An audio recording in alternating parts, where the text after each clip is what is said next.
Hi friends, இன்றைக்கி என்ன பார்க்க போகிறோன்னா சக்கரவள்ளி கிழங்குல கட்லெட் எப்படி செய்கிறதுன்னு பார்க்கலாம். சக்கரவள்ளி கிழங்கு நல்லா வேக வச்சு மசிச்சுட்டு அதில் ஒரு கைப்பிடி வெங்காயம் போட்டு மிளகாத்தூள் நான் 1 ஸ்பூனுக்கு கம்மியாக தான் போட்டிருக்கேன். நீங்கள் வேணால் காரம் எச்சா போட்டுக்கலாம்.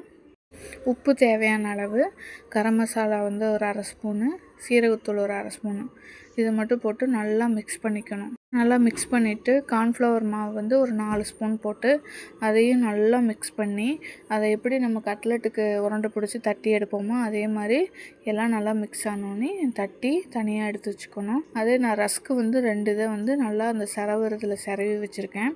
நீங்கள் மிக்சியில் வேணாலும் போட்டு அரைச்சி எடுத்துக்கலாம்.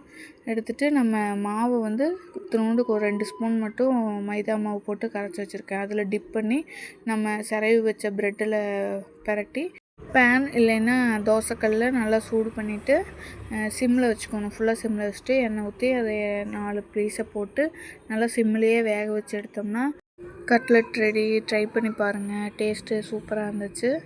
வீடியோ பிடிச்சிருந்தால் லைக் பண்ணுங்கள், ஷேர் பண்ணுங்கள், சப்ஸ்கிரைப் பண்ணுங்கள். பாய், நெக்ஸ்ட் வீடியோவில் பார்க்கலாம்.